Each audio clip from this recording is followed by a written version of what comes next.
Hello and welcome to this week's look at action and stunts on film and television. It's Friday, good to be back. I know we had a little thing last week where it was a Saturday.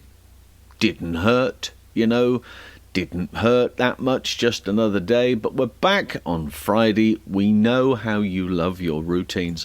So it's Wednesday for the podcast and Friday for the YouTube show. Here we are. This week, if you've listened to the podcast, you will know that we are looking at Rough Cut from 1980 and Stick from 1985. We are back. Burt Reynolds double billing once again.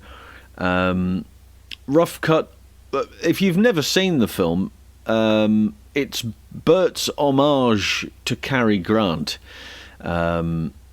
He's never really played a character where he was really well dressed, had lots of money, didn't need for anything, and in this instance was a thief. So that was the plan of that, and I think there's a couple of ideas from Cary Grant movies that they brought in together. He even gets to do his Cary Grant impression, which of course is Tony Curtis doing Cary Grant, as they mention in the movie. It's mighty pretty indeed, and that type of thing. That's a terrible impression. I apologise unreservedly for those people who were expecting better. So that's the movie there with Leslie Ann Down and a cast of many. Hal Needham is second unit director on the picture. VIC ARMSTRONG is involved for a large proportion as stunt coordinator. And Hal shows up in the airport sequence. We start at the top of the film and then we'll break partway through and have a crack at the other one. Here we go. So, here's Burt doing his thing in the opening of Rough Cut. Now, this is where in the house there is a moment where he realises that Leslie Ann Down is taking something, turns out to be diamonds, from a particular room in the house. He's spotted what's going on and he's trying to get down to her as quickly as possible. And the only real way of doing this is climbing on the vine on the outside of the building to get himself down to the ground level. Some of it is Burt. Not all of it is him. And he's got to make his way along this particular vine. If you've never done this before, have you ever thought, I'll climb this? Sometimes there's a wooden, like a trellis running up underneath it. And sometimes it's hinged from the top.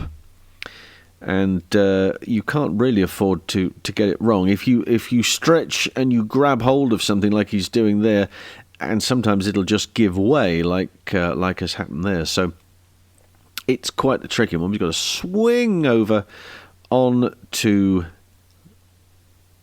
and then jump up. Now this is Burt.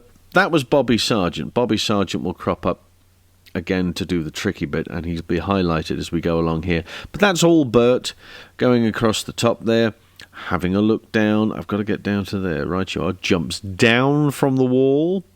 Down he goes. And then comes along and thinks, super, I'll go there. And he decides now to walk out. That's Burt, and then that isn't. That's Bobby Sargent taking over. Wonderful gymnastic background and some diving work. So he climbs out, swings and drops down onto his feet. Very, very nice indeed. This, of course, is Burt jumping down on to the flagpole and sliding all the way down to the ground. So little bits and pieces like that.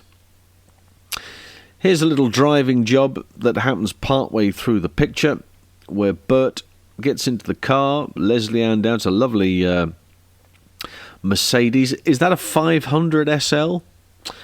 Putting it out there, not quite sure, but looks very nice. You remember the old series of Dempsey and Makepeace? I think that's probably what sprung me to this one. So Leslie Ann Down very clearly has a very heavy foot. Back projection going on there. This is studio stuff that they're using with dialogue happening. Not a seatbelt in sight, very clearly. And it's, 75 miles an hour. And Burt's thinking, yeah, okay, this is exciting. We're doing a great deal of speed here. So the tracking shots themselves are done for real. Of course, this is the studio stuff. And Roy Street is in the passenger seat, doubling Burt. I don't know who's driving, and I can only assume, and again, I'm having to make assumptions here on the basis of this, and I haven't been able to get hold of Vic to confirm it, but I am working on the basis that Wendy is driving. Wendy Leach will be behind the wheel. That's my understanding of it. If I'm wrong, somebody will tell me. I'll speak to Vic at some point and he'll correct me if that's the case. Looking over the shoulders and thinking, right, we're being chased, and she still continues to accelerate. There's a lovely moment partway where he says, which I think he's coming around now, they're about to be approached by a truck, and the truck is travelling in one direction. They are travelling in the other direction, and they really have to get out of the way of this truck quite quickly. And it's the only time really I've ever seen back projection take on board what's happening in the film itself.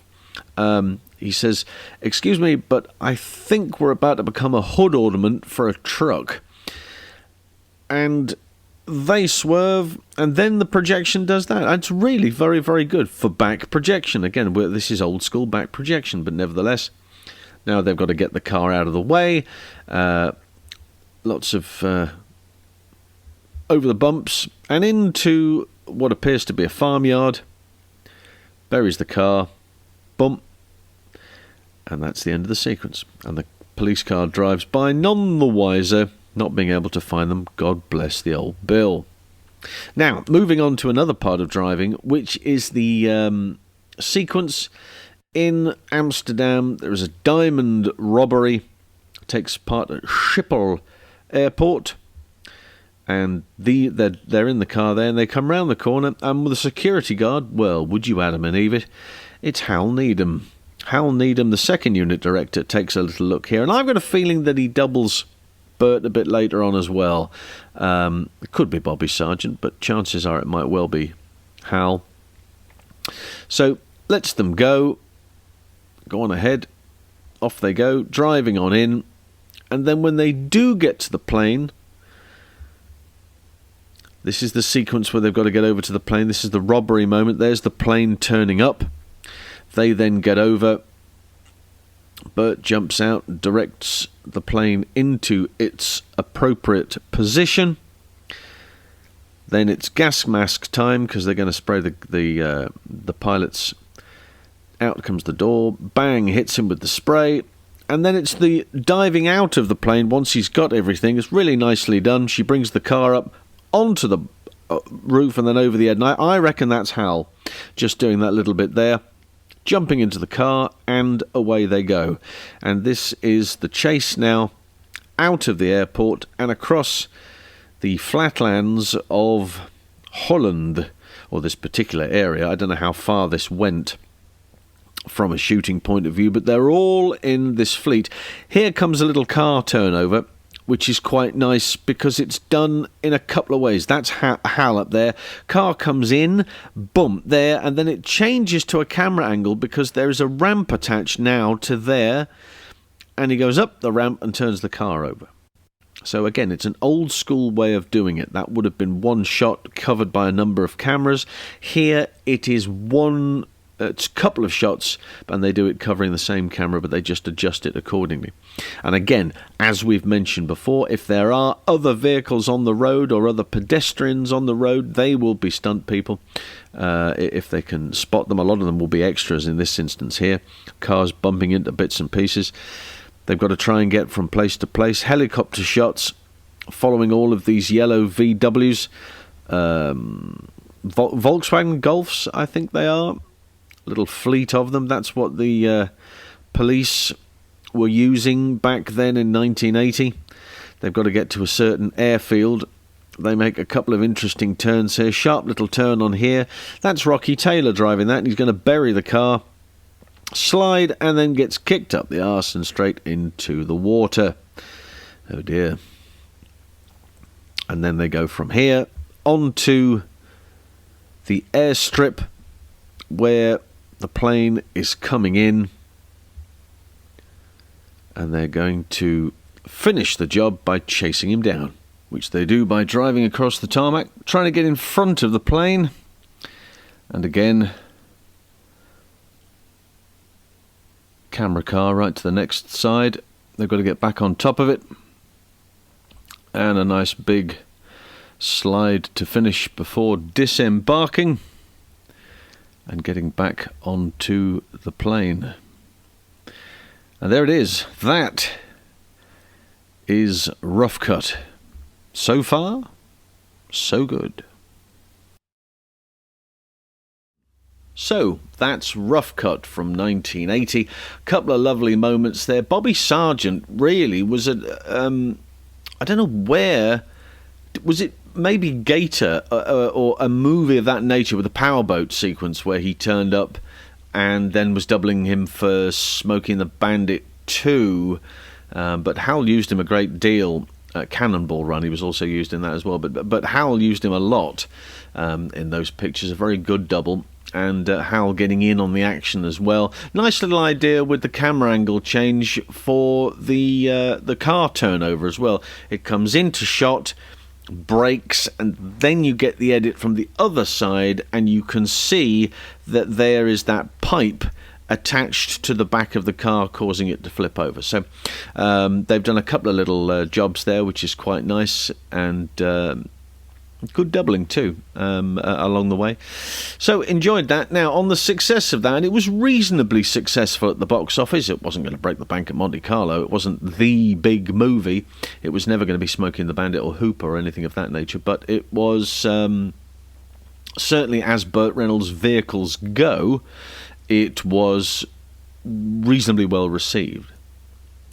The other end of that, of course, is that you have a movie like Stick, which really wasn't well received at all, not only by the public, but by the people who made it, primarily the studio, who absolutely hated the whole idea of Burt's version of the book, the Elmore Leonard book, that he liked very much, and had a screenplay written for it.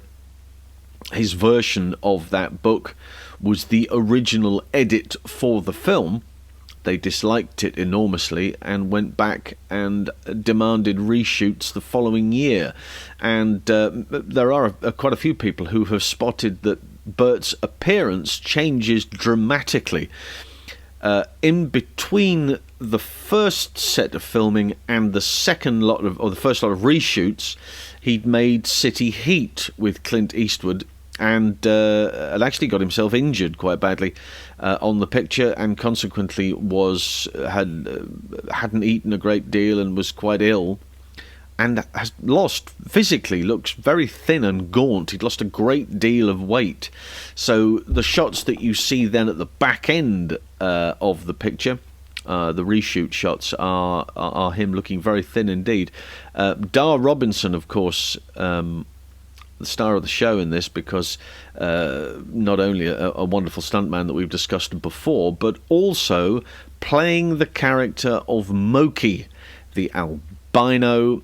I never seen anybody with bunny eyes before, said Burt, and Dar gives him that look. So it was quite a strenuous thing for Dar to do, because he had a number of scenes, not the greatest amount of dialogue, but a number of scenes and setups over a period of time, and then would have to leave the action to the end of the picture. It also involves the decelerator, that item that was kind of created over a period of time by a number of people, but this particular version of which is designed by Kai Michelson, his stunt engineer, and Dar himself.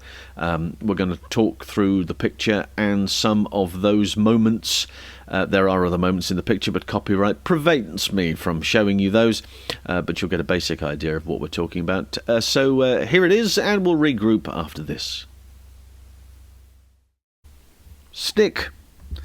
It's called Stick because the guy's name, Burt's name, is Ernest Stickley, and he's doing his own gags, jumping out of trains and stuff.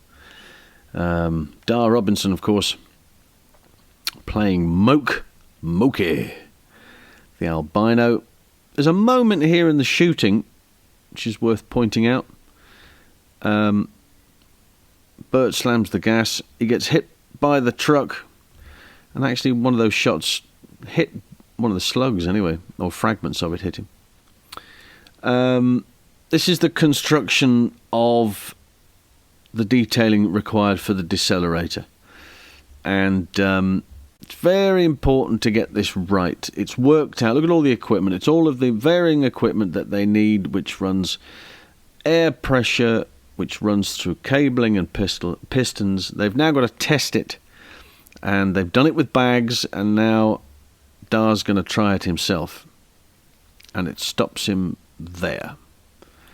And that's what they're looking for. And then when you look at the camera angle that's taken into consideration, it's right underneath. Look at that. Right on top. So it's a way of being able to do it. He then doubles Charles Durning. This is him doing the fall, doubling him, and see it falling right into camera. And the cable is very, very small. So he may have done that beforehand. But this is the big one. This is him going backwards. If you push real hard, you might hit the water. And in order for this, of course, he's had his hair dyed, and he's got little contact lenses in. He wants to have all of this appropriate equipment and everything underneath his costume so that they can run the cabling through it down his leg. It'll come out of one leg at the bottom, and then it'll be attached. But he's got to take everything into consideration. He's telling them what he needs. Just give me a minute, let me get out on the ledge first, and then we'll sort some bits and pieces out. Burt gets the cameras tested, everything's running. He's hanging onto that little balcony there. Burt's over the top, and when he goes, and he fires all 6 shots on the way down. There's the edit there, that's where he's hanging. And it looks just, look at that, bang, bang, bang, bang, bang. It's absolutely remarkable. You see people running underneath, you see the pool underneath. Spectacular. There we go. It's still mesmerising to this day. It is, even though you know how it's done, and even though now, they'll remove all of that cabling with CGI, and they'll do it in a very different way. It puts Dar and the gag in a different light. That's 200 feet going backwards with no airbag. I mean, you saw him test it from a lower height. Okay, from a lower height, that fall could have killed him, if everything wasn't working correctly. But it needed a physical test. They'd done it with sandbags. They'd done it with weight appropriate, so they balanced everything out. Dar weighs this much, then they get bags to weigh this much. They drop it in the same sort of idea. If it works that way, then they've got to try it and do it physically. So Dar got up there and tested it himself. And then the fall. And the fall is, it's tricky because it's right in camera. Burt is directing. He's standing over him looking down, and he's hanging on to the little balustrade just in front there. He's gone already. He has done a fall already in the film. Now, they may have filmed it afterwards, but he in the film, Charles Durning's character, of course, goes over and falls forwards using the same piece of equipment, and Dar is the double there. So he's already done it. Now he's got to do his character, Moke, going backwards. And as Burt said himself, he said he wasn't, we weren't that long before actually doing the shot. He says, I think the character would do something with the gun. Burt says, don't worry about the gun, just get yourself ready for the fall. Make sure that the fall's good. He said, no, I think this guy would empty the gun. And he fires all 6 shots on the way down. Now, there's no... I was always I had a discussion with Derek Ware, in point of fact, many moons ago. We were discussing this, and Derek at the time was under the impression, as I was, that he was cocking and firing, which he's not. It's a repeater, so he's bang, bang, bang. He's literally squeezing the trigger. But he is firing the gun on the way down, and it is fired all 6 times. So that chamber is empty by the time he gets to the end of his slack. And you can see where the edit is. We've thrown the edit in there so you can see where the cut is, where he's then hanging swinging below before he's brought into a lower level landing. And it's remarkable, it is, because at that time, 1985, airbags were king. You do a fall of that height, you go into an airbag. And he was saying, look, you don't need to do this. We can find a new way of filming this. Let's do it in a new way. And that's exactly what he did. So absolutely extraordinary stuff. And consequently, further down the line, in other movies, that was then used. I think the last movie that he was credited on anyway, which of course was Lethal Weapon, he is dedicated at the end of the picture, the director dedicated the movie to him, but he plays a character in that, and again the decelerator is used. To Live and Die in LA, where the character jumps from the bridge, the decelerator is brought in and it's part of the script, you know. So all of these things, and it just goes to show what a remarkable individual DAR Robinson was, and still a great loss to the business, him passing away sadly on the set of $1 Million Mystery there in 1987. So that's it for this week. I hope you have enjoyed that. Next week, well, we're going to go epic. Because next week we're going to be having a look at Ben-Hur from 1959. Oh, and also from 2016, because there are some comparisons to take into consideration here.